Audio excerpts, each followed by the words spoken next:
We're already on the trip. We only invited people who actually matter. Just send over the beach house keys. Don't make a scene." That was my stepmother, Diane, calling from my beach house, the one my late father left me, telling me I wasn't family enough to be invited to my own family vacation. I smiled. I hung up. 3 days later, I did send the keys tucked inside a sealed envelope. And when Diane opened it at a charity gala in front of 85 guests, she screamed so loud the string quartet stopped playing. But what was inside that envelope and why it made a 58-year-old woman lose everything she'd spent 4 years stealing? That's the part I need to tell you from the beginning. Before I go on, please take a moment to like and subscribe, but only if you genuinely connect with this story. Drop a comment letting me know where you're watching from and what time it is there. My name is Abigail Vance. I'm 34 years old. I'm a landscape architect in Massachusetts. And this is the story of how I almost lost my father's house and found my own voice instead. Now let me take you back to a Tuesday morning in late June, the day the phone call changed everything. Before I can explain the envelope, you need to understand what Whiterest means to me. Whiterest is a shingle-style house perched on a bluff in Truro, Cape Cod, overlooking the Atlantics. 4 bedrooms, a wraparound porch, and a view that makes you forget you have a phone. Harborline Associates appraised it at $6.8 million in January of 2024. But to me, it was never about the number. It was about the man who bought it. My father, Raymond Vance, was an estate attorney with a quiet practice in Hyannis, and the kind of handshake that made people trust him before he said a word. He purchased Whitecrest in 2003 when I was 11. 2 years after my mother lost her battle with ovarian cancer, the house was supposed to be a fresh start, and for a while, it was. Every summer, Dad and I would repaint the fence posts, replace the warped porch boards, and sit outside with his rolled-up blueprints while he quizzed me on load-bearing walls and dormer angles. That porch is where I decided to become an architect. That porch is where my father became my best friend. Then he remarried. Diane Ashford came into our lives when I was 18 and already packing for Boston University. She was polished, articulate, and very good at making my father feel needed. Meredith, their daughter, arrived a year later, and slowly, so slowly I almost didn't notice. Every time I came home to Whitecrest, I felt less like a daughter and more like a guest. Dad used to say something that I never fully understood until much later. "This house is yours, Abby. I've made sure of that on paper." I thought he was just being sentimental. I'd never once read his will. 2 weeks after his funeral, Diane changed the locks. She said it was for security. I told myself it was just a lock. But looking back, it was the first door she closed on me. The locks were only the beginning. Over the next 4 years, Diane dismantled my place in the family the way you'd remove a stain from fabric, patiently, methodically, until no trace remained. Thanksgiving 2021, 5 months after Dad passed, Diane told me the gathering was too small, just immediate family processing grief. I found out later there were 14 people at the table, including Diane's sister and 2 neighbors I'd never met. Christmas 2022, I was invited, but seated at a folding card table near the kitchen while Meredith's friends filled the dining room. I carved the turkey, I served the pie. No one thanked me. Then there was the group chat. Our family iMessage thread, Vance Family, had existed since 2019. In September of 2022, I noticed I'd stopped receiving messages. When I asked Diane, she laughed softly. "Oh, we started a new one for planning. Must have been a glitch." There was no glitch. There was no invitation to the new thread either. But the part that kept me tethered, the part I'm almost embarrassed to admit, was the charity. The Raymond Vance Coastal Preservation Fund was established in Dad's name 3 months after he died. Its mission was to fund shoreline restoration along Cape Cod, something Dad had championed his entire career. I wanted to honor him, so I contributed $2,000 a month, every month, without fail, $24,000 a year. I sent the money under my own name. But when the fund's annual report came out each December, my contributions appeared under a single line, the Ashford Vance Family. My name was nowhere. I was sending $24,000 a year into a fund that carried my father's name. I had no idea where that money was actually going. I wouldn't find out for another 18 months, and when I did, it changed everything.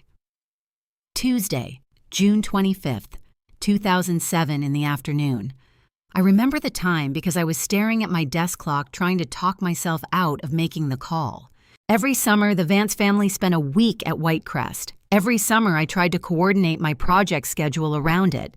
And every summer, for 4 years, I'd ended up alone, uninvited or invited too late or told the dates had shifted. But I kept trying because trying was all I had left of belonging. Diane picked up on the third ring. I heard waves, I heard laughter, Meredith's high and careless somewhere nearby. I heard ice clinking in a glass. "We're already on the trip," Diane said, her voice breezy as though she were declining a telemarketer. "We only invited people who actually matter." A pause, then lower. "Just send over the beach house keys. Don't make a scene." I didn't speak for several seconds. In the background, Meredith said something I couldn't make out, and both of them laughed. Then Diane added almost as an afterthought, "And while we're at it, Marcus is drafting something for you to sign. It's about the house.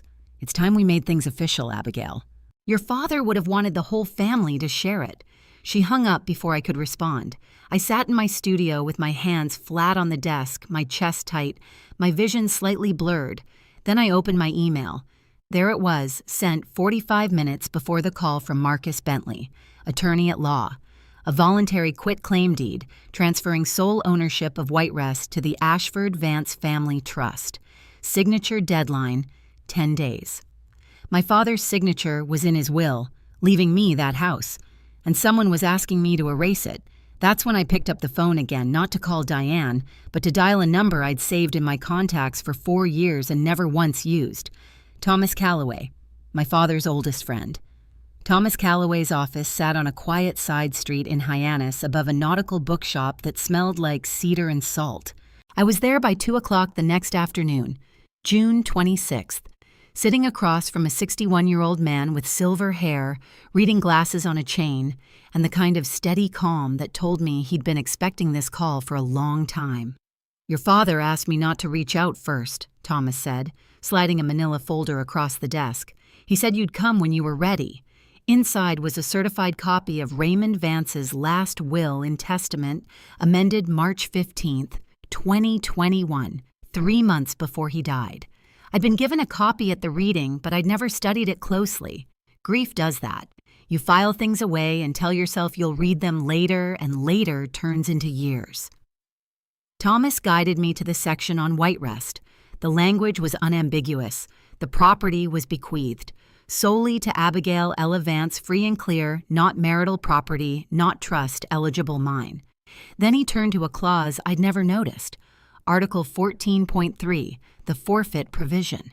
It read in part, "Should any beneficiary or related party be proven to have misappropriated, fraudulently transferred, or misused any asset within this estate, including any charitable fund bearing the testator's name, that party's entire inheritance share shall be forfeited and redirected to the preservation fund under the executor's management." I read it twice. Then I looked at Thomas. "Your father designed this as a safety lock. He said he knew Diane.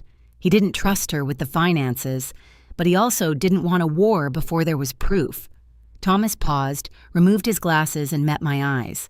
"I'm the executive, Abigail. I have the legal authority to activate that clause, but I need evidence. Real documented evidence. Your father didn't leave you unprotected," he said quietly. "He just trusted you'd find your way here when you were ready." I left that office holding a folder that felt heavier than it looked. And for the first time in 4 years, the weight wasn't grief. It was possibility. Thomas made one phone call, and Nina Aldridge was in my life by Thursday morning. Nina was 37, a forensic accountant who'd spent 6 years at the Massachusetts Attorney General's office before going independent. She had a shaved undercut, tortoise-shell glasses, and a way of looking at spreadsheets the way most people look at crime scenes, with focus, patience, and a total absence of sentiment. Thomas hired her on my behalf for $8,500, which I paid out of savings. It was the most expensive thing I'd ever bought that didn't have walls. Between June 27th and June 30th, Nana pulled 3 years of financial records from the Raymond Vance Coastal Preservation Fund. What she found made me sit down. $340,000 had been dispersed under line items labeled event management fees and consulting services.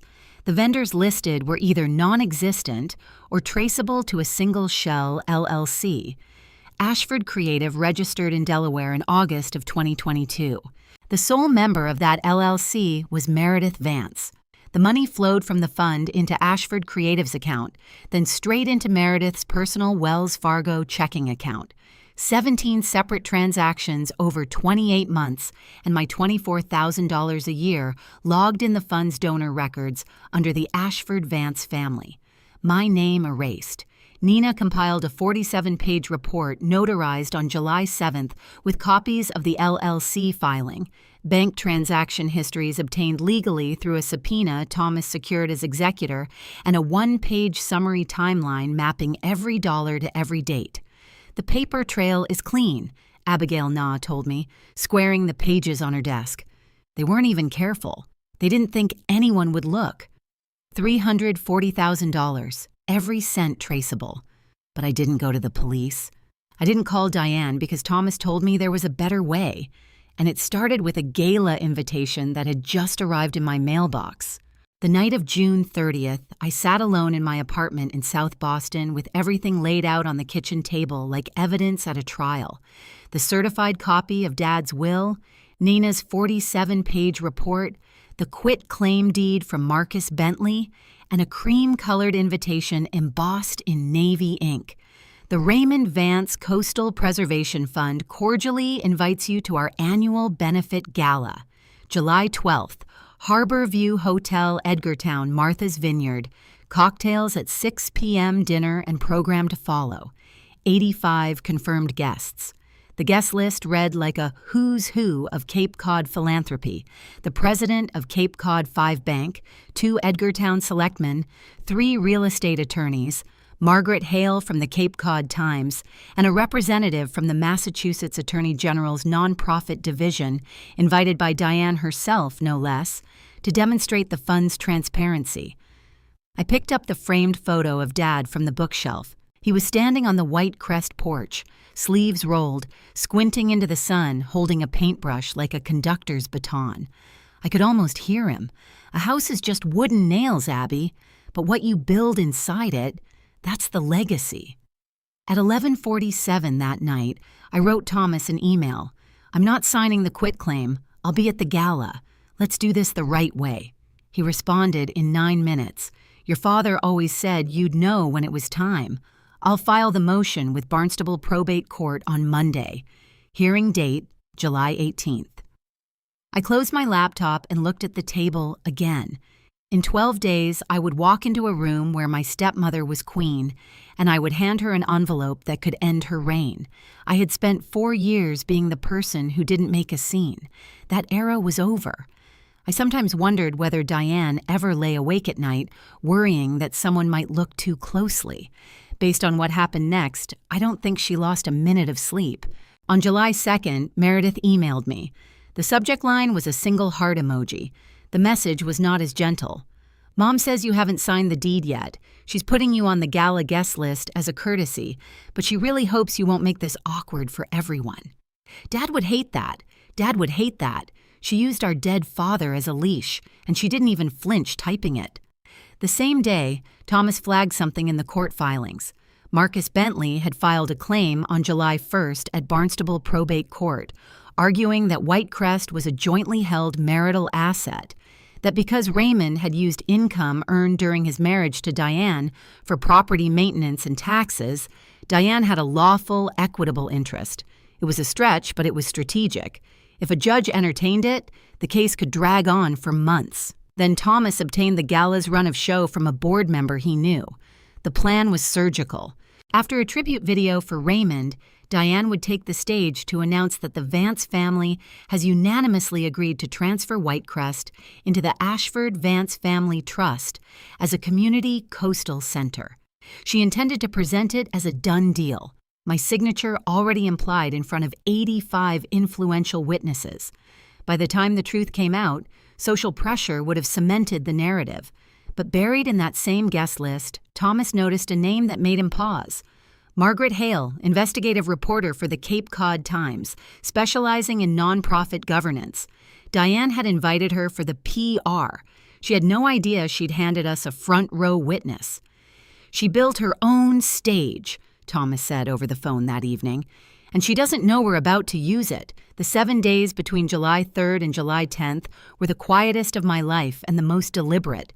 I worked with Thomas and Nana every evening after my regular project hours. We assembled the package, a certified copy of the amended will with Article 14.3 highlighted.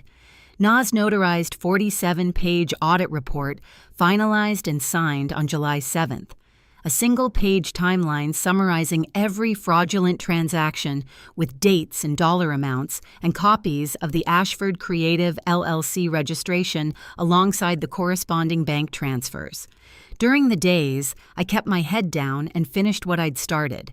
I delivered the final restoration drawings for the East End Lighthouse to Gerald Whitmore, chairman of the East End Preservation Council, on July 8th, 2 days ahead of schedule. Gerald was 70, with sun-weathered hands and a voice like gravel wrapped in kindness. He studied my plans for a long time, then looked up. "You're the most meticulous architect I've ever worked with, Abigail," he said. "Your father would be proud." I nearly broke right there in his office. I didn't. I thanked him, shook his hand, and drove home. That night, I placed everything into a single cream-colored envelope, the same shade as the gala invitation.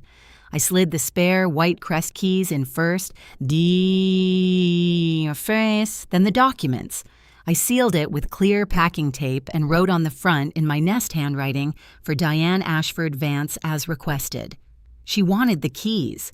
They were in there exactly as she'd demanded. But so was everything else.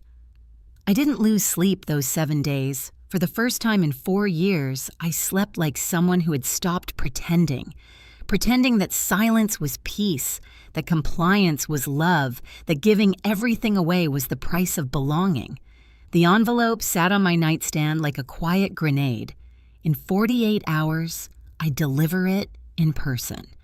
The morning of July 12th, I boarded the Steamship Authority ferry at Woods Hole with a shoulder bag containing the sealed envelope, a fully charged phone, and the East Lighthouse drawings, just in case anyone at the gala needed a reminder of what I actually did for a living. The crossing to Vineyard Haven took 45 minutes. I stood on the upper deck and watched Cape Cod shrink behind me, the wind pulling at my hair, and I thought about every ferry ride I'd taken with Dad as a kid, how he'd always buy me a cranberry juice and point out the osprey nests on the channel markers. He made everything feel safe, even open water. Harborview Hotel in Edgartown is a white clapboard landmark from 1891. All wraparound porches and widows' walks perched on a hill above the harbor. The gala would begin at 6. Cocktails on the veranda, dinner in the main ballroom. 85 guests, bank presidents, select men, attorneys, philanthropists. Margaret Hale with her reporter's notebook, and Victoria Marsh from the Massachusetts Attorney General's nonprofit division, who Diane had personally invited to certify the fund's credibility. Diane's stage, Diane's crowd, Diane's night. I checked in at 4, hung my navy blazer on the back of the bathroom door, and sat on the edge of the bed, holding the envelope. My phone buzzed. Thomas texting from the next ferry. "I'm 30 minutes behind you, but heads up. Marcus Bentley just filed an emergency motion to postpone the July 18th hearing. 60 more days for discovery. If the judge grants it, Diane buys herself 2 months to spin this. Tonight matters more than ever." I set the phone down, looked at the envelope, and exhaled. In 2 hours, I would walk into a room full of people who believed Diane Ashford Vance was the guardian of my father's legacy, and I would show them the truth, or lose everything trying. 6:15. The veranda was already crowded. Linen suits, sundresses, champagne flutes catching the last of the golden light over Edgartown Harbor. A string quartet played Debussy near the railing. Everything smelled like roses and salt air and money. I stepped through the French doors, and Diane found me within seconds as though she'd had someone watching the entrance. She was radiant, cream silk dress, pearl earrings, a smile so wide and warm you'd think she'd been counting the days until she saw me. "Abigail, you made it." She kissed the air near my cheek and gripped my elbow, steering me toward the far corner of the veranda before I could greet anyone else. The moment we were out of earshot, the warmth evaporated. "Did you bring the keys?" Her voice dropped to a whisper. "Marcus has the paperwork inside. We can do this quietly during cocktails. Sign, smile, and no one needs to know the details." I held her gaze. "I brought the keys, Diane. You'll get them tonight." Something flickered behind her eyes. Relief? Maybe. Or triumph. She squeezed my arm. "Good girl." She walked away, and within a minute, Meredith materialized beside a group of guests near the bar, champagne in hand, gesturing toward me with a smile. "Abigail is such a sweetheart. She's going to help us turn White Crest into something the whole community can enjoy." I didn't correct her. Not yet. Instead, I scanned the room. Margaret Hale was at the bar, notebook open, pen moving. Victoria Marsh, mid-40s, dark blazer, no champagne, was talking to the Cape Cod 5 president near the hydrangeas. And behind the ballroom's side door, I could see Diane testing the microphone on the stage, leaning toward the event coordinator. "After the tribute video, I'll make the announcement about White Crest. Keep the lights on me." Thomas arrived at 6:40, caught my eye from the entrance, and gave a single quiet nod. "Don't embarrass yourself tonight, Abigail," Diane had whispered to me in that corner. "You're here because I allowed it. Remember that." I remembered. I would remember it for the rest of the evening. At 7:30, the ballroom lights dimmed and 85 people turned their chairs toward the projection screen. The tribute video ran 4 minutes. It opened with a photograph of my father standing in front of the Barnstable Courthouse in 1998, young and sharp-jawed, briefcase in hand. Then came images of him at White Rest painting the fence, standing on the bluff, shaking hands at a groundbreaking ceremony for a dune restoration project. My father's voice, pulled from a recorded speech, filled the room. "The coastline doesn't belong to any of us. We're just its caretakers." I watched for myself in that video. I appeared once a blurry shape in the background of a family photo from 2017, half cut by the frame. Diane and Meredith, by contrast, filled nearly every other image. Diane at Raymond's side at Gallows. Meredith as a toddler on the White Crest porch, a family I barely recognized, built from photographs I'd never been invited to take. When the video ended, Diane rose and walked to the stage as though stepping into a spotlight designed specifically for her. Her voice trembled, perfectly calibrated, just enough emotion to sound authentic without losing composure. "Raymond's dream was always that White Crest would serve a greater purpose," she said, one hand on her heart.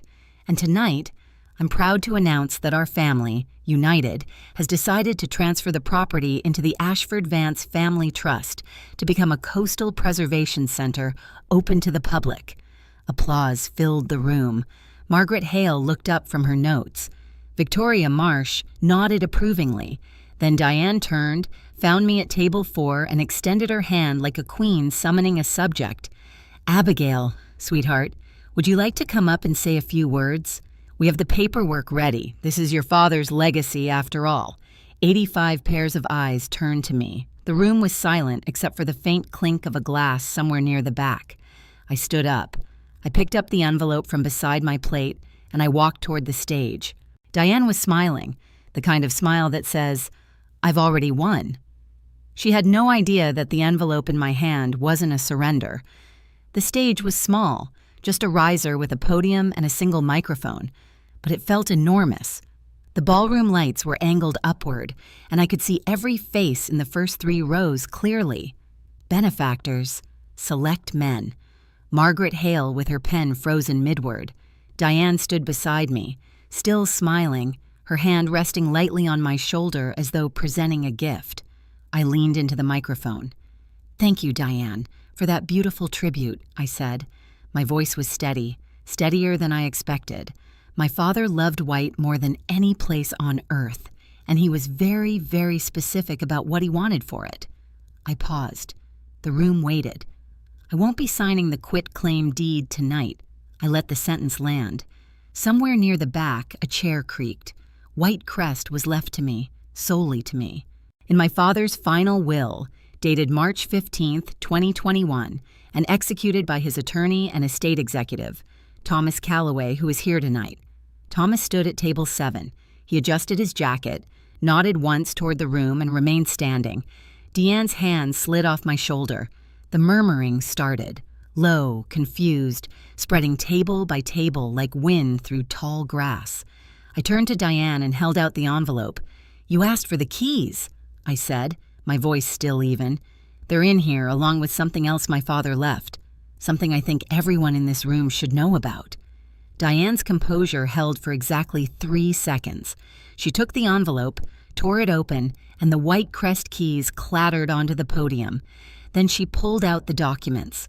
I watched her eyes move across the first page, the highlighted text of Article 14.3, then the second page, NA's one-page summary. Summary of unauthorized disbursements. Raymond Vance Coastal Preservation Fund. Total $340,000. The color left her face in stages like a tide retreating from sand. But Diane didn't crumble. She straightened her spine and turned to the room. "This is absurd," she said, her voice pitching upward. "Abigail is clearly acting out of grief." "Marcus, tell them." She scanned the ballroom for Marcus Bentley. He was already standing at table 2, jaw tight, saying nothing. Thomas was already walking toward the stage before Diane finished her sentence. He didn't rush. He climbed the riser with the careful, deliberate posture of a man who had spent 40 years standing in front of judges. And when he reached the microphone, he spoke the way my father used to, like every word had been weighed in advance. "My name is Thomas Calloway. I served as Raymond Vance's personal attorney for 23 years, and I am the court-appointed executive of his estate."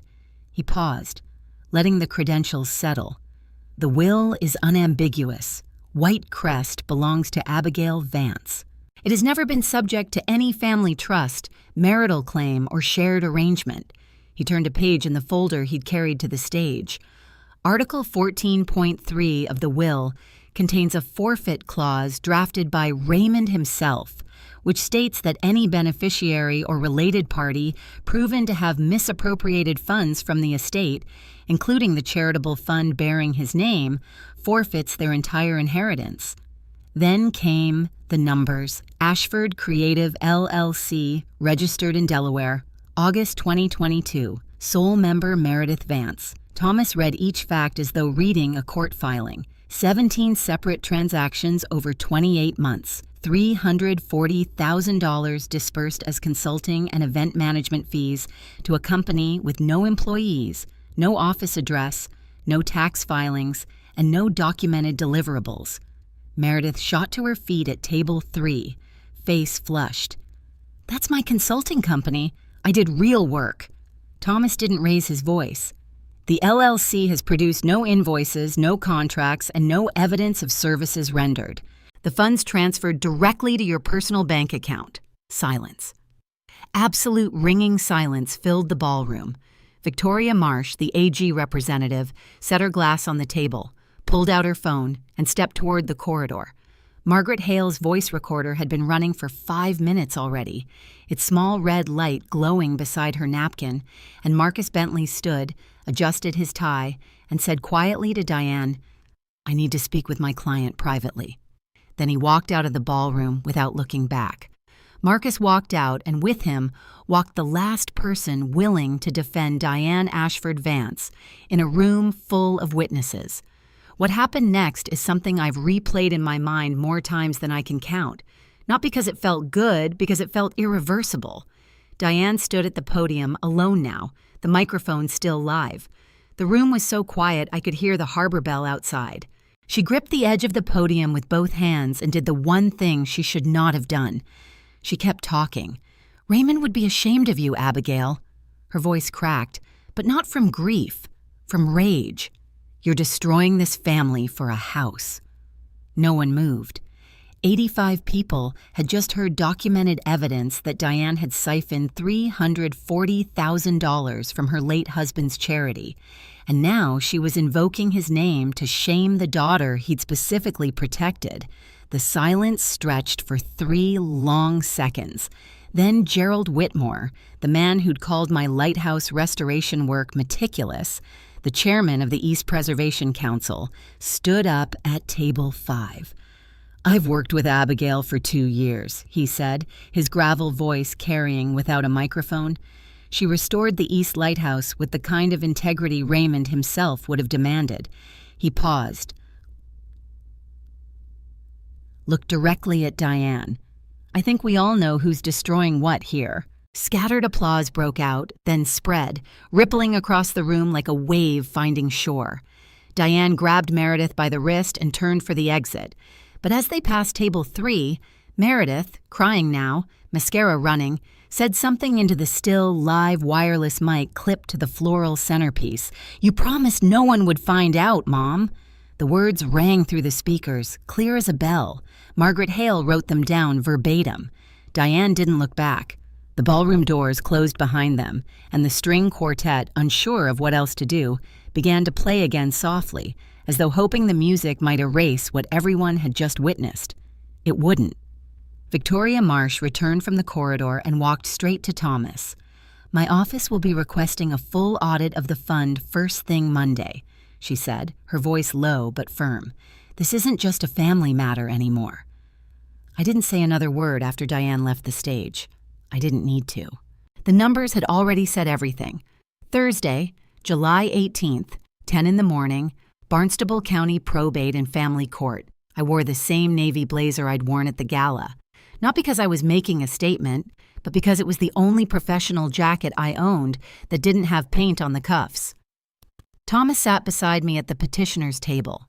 Na was in the gallery row directly behind us, her laptop bag on her knees, ready if the judge asked for source documents. Diane sat on the opposite side with a new attorney, a gay-haired woman from a Hyannis firm I didn't recognize.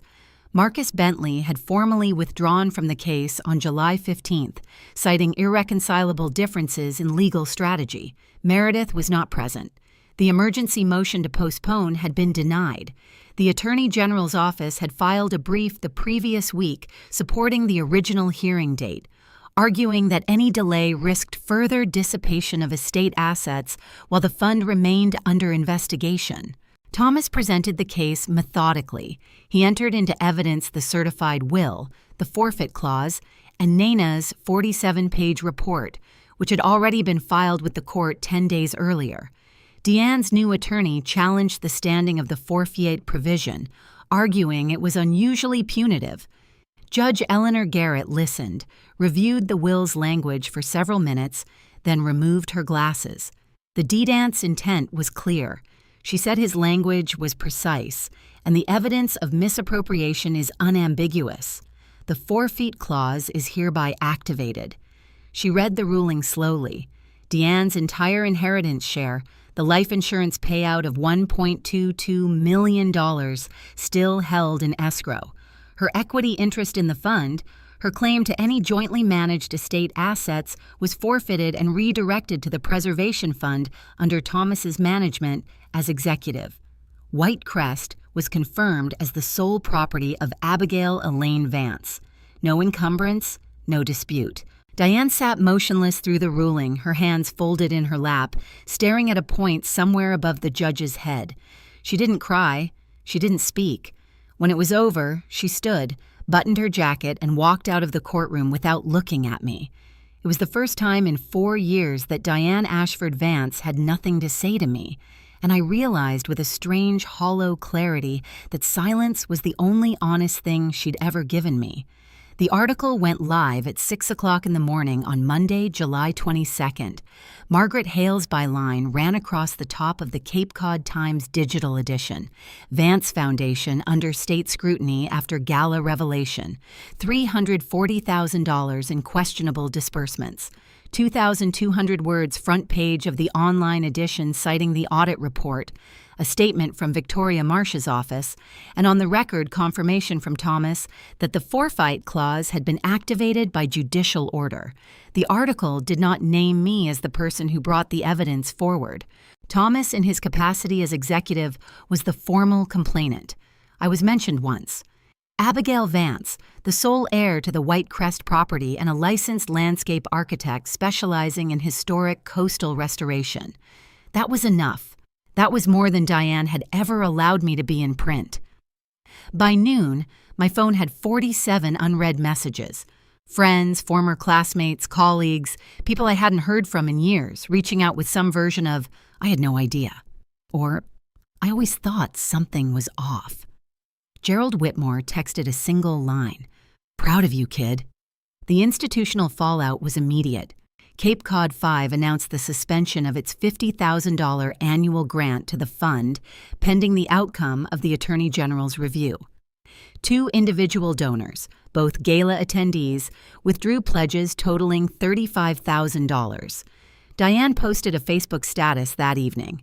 "My family is going through a difficult time. I asked for privacy." It received 12 likes and 43 comments, most of which were questions she didn't answer. Later that week, Margaret Hale called me, not for a follow-up quote, for something else entirely. "I'd heard rumors about that fund for 18 months, she said, "but no one would go on the record. No one would confirm anything. You didn't just save your house, Abigail. You gave me a source." I sat with that for a long time after I hung up. My silence for 4 years hadn't protected anyone. It had only protected Diane. 3 of those 47 messages were from Meredith. I didn't open them. Not yet. By August, the dominoes had a rhythm of their own. The Attorney General's office completed its preliminary audit in the 3rd week of the month. The conclusion was exactly what NA's report had indicated: $340,000 in funds dispersed without legitimate basis. Diane and Meredith were ordered to repay the full amount within 120 days or face civil charges under Massachusetts General Laws, Chapter 12, Section 8, the state's charitable fraud statute. Ashford Creative LLC was ordered dissolved by the Delaware Division of Corporations. Diane was removed as chair of the fund's board of directors. Thomas was appointed interim administrator with oversight from the AG's office. The fund, for the first time since its creation, had a financial structure that my father would have actually recognized. The personal toll was steep and specific. Diane's condominium in Brooklyn, valued at $890,000, was leveraged against the repayment obligation. Meredith sold her BMW X5 and a 28-ton sailboat, combined with the forfeited inheritance of $1.22 million. The total financial loss for Diane and Meredith reached approximately $1.635 million, plus an estimated $95,000 in legal fees. The social cost was harder to quantify, but impossible to miss. Diane was removed from the organizing committee of the Cape Cod Summer Arts Festival. Her membership at the Wano Club was quietly revoked. No public statement, just a letter and a return deposit. 2 families in her Brooklyn neighborhood, people she'd dined with for years, stopped extending invitations. The money's traceable. The LLC is dissolved, and the AG's office has everything they need, Nina told me during our final meeting. Financially, they're done.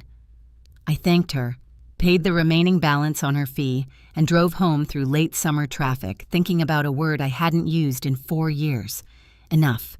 For the first time, it meant something different. Not I'm not enough, but this is enough. This is where it stops. The message came at 3:17 in the morning on a night in late August when I couldn't sleep either. Meredith's name glowed on my phone screen, and I almost didn't open it. But something about the timestamp, the rawness of reaching out at 3 a.m., made me swipe. I know you probably won't read this, but I didn't know about the LLC when Mom set it up. She told me it was legitimate consulting. I signed what she told me to sign. I'm not saying I'm innocent. I'm saying I didn't know how deep it went. I read it 4 times, sitting up in bed, the phone's blue light, making my apartment feel like the bottom of a pool. I didn't respond, not because I didn't believe her. Parts of it rang true. The way Meredith had always deferred to Diane, the way she'd been trained since childhood to nod and comply. But believing someone's confusion doesn't erase their choices. She signed every invoice. She deposited every check. The next morning, I called Nina. Is there evidence Meredith knew the LLC was fraudulent? Na was quiet for a moment. Meredith signed every invoice. She received every payment. Whether she understood the legal implications is a question for a court, not for me. Fair enough. I thought about Meredith for days after that.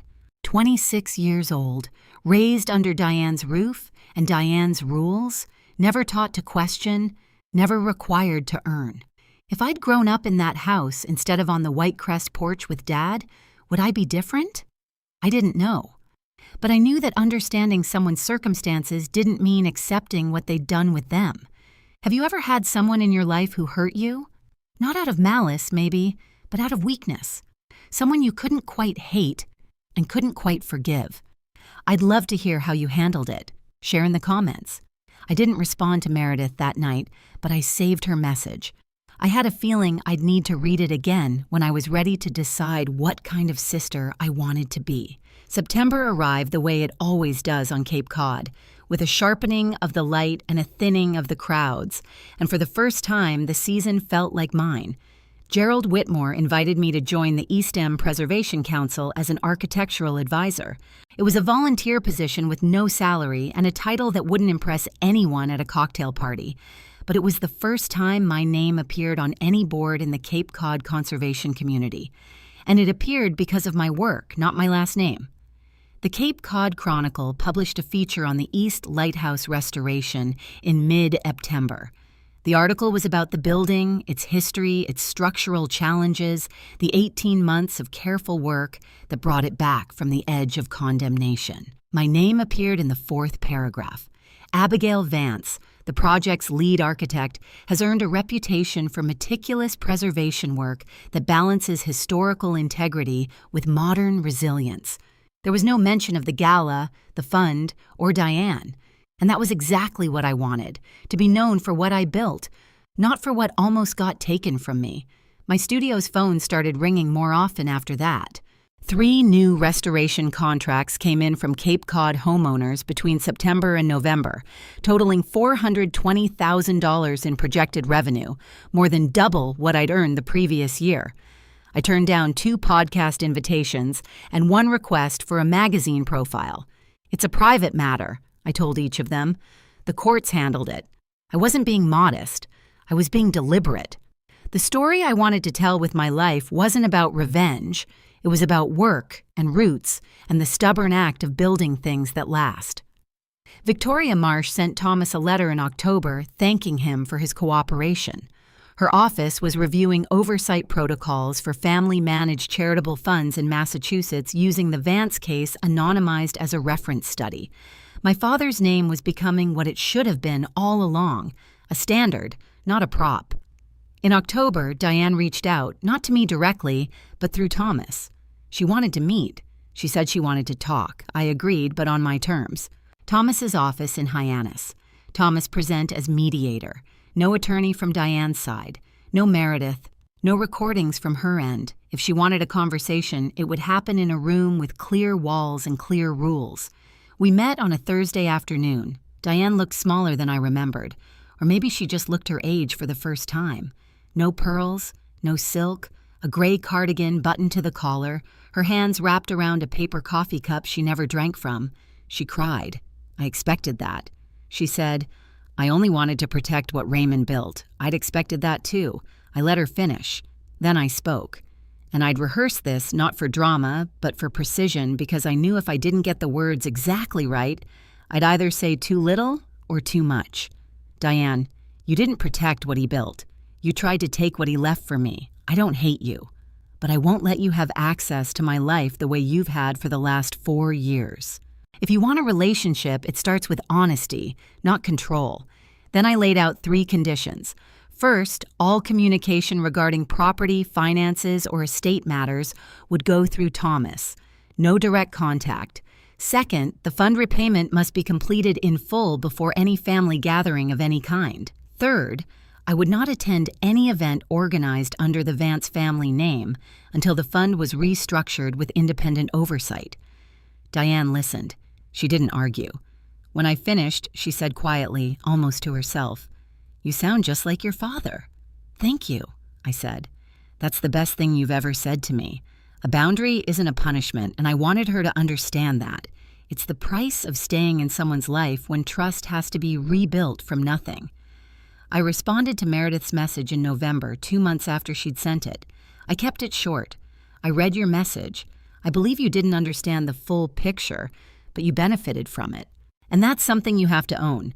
If you want to talk, I'm open to it, but not as your sister who forgives everything." As someone who expects you to be honest, she wrote back within an hour, and we agreed to meet at a cafe in Falmouth, halfway between us, neutral ground, no history attached to the walls. The conversation lasted 2 hours. Meredith looked different, thinner, no makeup, her nails bitten short. She held her coffee with both hands like she was cold, even though the cafe was warm. She talked more honestly than I'd ever heard her talk about anything. "Mom always told me what to think," she said. "I never questioned it. That's not an excuse. It's something I have to fix." I didn't disagree, and I didn't rush to reassure her the way I might have a year ago. Instead, I told her the truth as I saw it. "We can build something new, Meredith, but it has to be built on things we actually choose, not on things Mom decided for us." She nodded. I suggested she start seeing a therapist, not as a condition, but as a starting point. I gave her a name. "This isn't for me," I said. "This is for you." Then, near the end, Meredith told me something I'd never known. 2 weeks before Dad died, he called her. She was 22 then, still living at home. He said, "Take care of your sister, Mare. She's going to need you." Meredith's voice broke. "I failed him. I failed both of you." I reached across the table and held her hand. The first time in 4 years I'd touched my sister without a wall between us. I didn't forgive her that day, but I opened a door. What she does with it is up to her.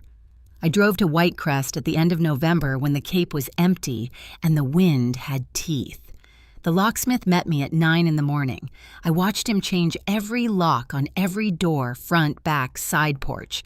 The basement hatch Dad used to call the submarine entrance. When he handed me the new keys, I held them in my palm and felt their weight the way you feel the weight of something you thought you'd lost forever. I hadn't set foot inside in 4 years. The house was intact, but neglected in the way that only apathy can produce. The porch boards I'd replaced with Dad in the summer of 2018 were warped from moisture. The fence posts we'd painted together were peeling down to bare wood. The garden my mother had planted before I was born, the one Dad kept alive for 2 decades, had gone to thistle and crabgrass. Diane hadn't maintained any of it. She'd used the house the way she'd used everything, as a set piece, not a home. I hired a small crew from Truro, and then I did something I hadn't done since I was 17. I picked up a brush and started painting the fence myself. It took 3 days. My shoulders ached, my hands blistered and then calloused. And on the 3rd evening, while pulling up a rotted plank on the porch, I found a wooden box wedged under the floorboards. A cigar box weathered but sealed with packing tape. Inside was a handwritten letter dated March 10th, 2021, 5 days before Dad amended his will, 3 months before he died. "Abby, if you're reading this, it means you found your way back. I knew you would. The house is yours, not because it's valuable, but because you're the only one who understands what it means. Don't let anyone tell you what your legacy should be. Build it yourself. Love, Dad." I sat on the porch where he used to sit, holding his letter in his handwriting, and I cried for the first time since the funeral. Not because I was sad, because he'd known. He'd known all of it. What Diane would try, how long I'd wait, and that I'd come back when I was ready. He'd planned for everything except how much I'd miss him, while I figured it all out. By January 2026, the fund had a new spine.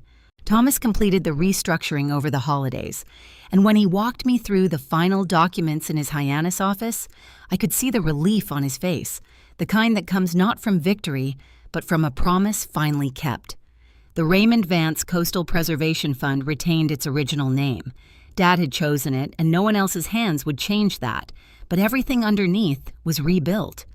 Gerald Whitmore was installed as the new board chair, bringing with him 40 years of nonprofit governance and a zero-tolerance policy for undocumented disbursements. Nina E. Aldridge agreed to serve as part-time treasurer on a transparent, contracted basis. The fund's first-ever financial officer with actual forensic credentials, and the Attorney General's office mandated an independent audit every 12 months, conducted by a rotating external firm. Cape Cod 5 reinstated its $50,000 annual grant contingent on the new audit provisions, a condition the bank had never imposed before and one that Thomas welcomed without hesitation. Accountability, he told me, isn't a burden, it's a foundation. Then came the part that surprised even Thomas. I decided to convert White Rest's ground floor into a summer residency program for architecture students.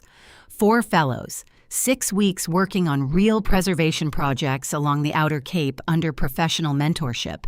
I called it the Vance Fellowship. The first cohort would arrive in June. I kept the second floor as private space, a bedroom, a drafting table by the window, the porch where Dad's letter had waited under the floorboards. That wasn't a sacrifice. It was a design choice, the same kind Dad had taught me to make, how to share a building without losing the room that matters most. My father left me a house. I told Thomas the day we signed the fellowship's charter. I'm turning it into a school. I think he'd like that. Thomas smiled, the first real, unguarded smile I'd seen from him in 7 months. He'd like it very much, he said, but he'd still want you to repaint that fence every summer. I laughed. It was the first time I'd laughed about Dad without it hurting. June 2026, 1 year to the week since Diane's phone call. I stood on the White Crest porch with a mug of coffee, watching 4 architecture students from 3 different universities measure fence posts in the early morning light. They were arguing about joist spacing, the kind of argument Dad would have loved, the kind he used to settle by handing you a level and saying, "Don't guess measure." My studio in South Boston now had 2 employees, Carrara, a structural drafting specialist, and Leo, a recent graduate from Wentworth, who reminded me of myself at 23, all precision and quiet stubbornness. Annual revenue for 2025 had come in at $680,000, up from $310,000 the year before. I'd signed a contract in April to restore a historic church in Provincetown, the kind of project that would have made Dad pull out a chair and ask me to walk him through every elevation. Meredith and I saw each other once a month. We weren't close. Not the way sisters in movies are close, but we were honest, which was better. She'd been in therapy since December. In March, she was hired as an events coordinator at a Boston nonprofit that matched low-income families with housing assistance. It was the first job she'd ever gotten without Diane's name on the application. When she told me about it over coffee, her eyes were bright in a way I'd never seen before. Not the brightness of performance, but of someone discovering for the first time that they could stand on their own. Diane had repaid $280,000 of the $340,000 she owed. The remaining $60,000 was on a court-approved installment plan. She did not come to White Rest. I did not invite her. Neither of us pretended that was temporary. Thomas visited every July. He'd sit on the porch, drink coffee, and tell me stories about Dad, cases they'd argued, jokes they'd shared. The time Raymond accidentally filed a motion in the wrong county and drove 90 meters to fix it before the clerk noticed. "You're the closest thing I have to a father now," I told him once. He set down his mug and looked at the ocean. "Your father would say I'm just the messenger. I didn't win a war. I won the right to stop fighting one." The night of July 12th, 2026, exactly 1 year since the gala, I sat at the drafting table in the upstairs bedroom at White Rest and wrote a letter I could never send. "Dear Dad, I found the letter under the porch. I found the clause in the will. I found Thomas when I was ready. You planned for everything except how much I'd miss you while figuring it all out. White Crest is a school now. There are kids here learning to measure joists the way you taught me. They don't know your name yet, but they will. One of them, a girl from Springfield who's never seen the ocean before this summer. Asked me yesterday why the porch face is east instead of south. I told her what you told me. Because the morning light is honest. It shows you everything. The cracks, the beauty, all of it. She wrote it down in her notebook. You would have liked her. I didn't let them take the house, and I didn't let them take me. I think you knew I wouldn't. That's why you left me the keys. Not just to the door, but to the choice. Meredith is trying. I don't know if she'll make it all the way, but she's walking in the right direction, and I think that matters. You asked her to take care of me. She didn't. But maybe I can take care of the space between us until she's strong enough to meet me in it. I love you. I miss your handwriting and your terrible coffee and the way you hummed when you were reading contracts. Abby, I folded the letter, walked downstairs, and placed it inside the cigar box under the porch next to his. The next morning, I woke early and walked to the beach. The tide was out, the sand firm and cold, the sky the color of unfinished steel. I walked for a long time without thinking about Diane or the gala or the courtroom or any of it. I just walked and the ocean did what it always does. Kept going indifferent and enormous and exactly where it was supposed to be. The horizon didn't look different, but I did. Back in Boston, I reorganized my studio on a Sunday afternoon in mid-July. The kind of quiet, methodical work that calms me the way other people are calmed by music.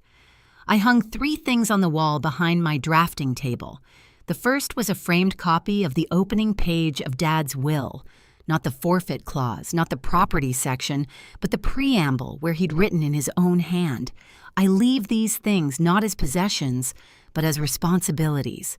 May they be carried with integrity. The second was a photograph of the East Lighthouse after restoration taken from the bluff at sunset. Proof that broken things can be made whole if someone cares enough to learn how. The third was the charter for the Vance Fellowship, signed by its first 4 students in June, their names written in careful block letters like a kind of promise. That evening, I wrote Thomas an email. I've decided to stop attending any event that uses Vance Family as a label for anything other than the fund.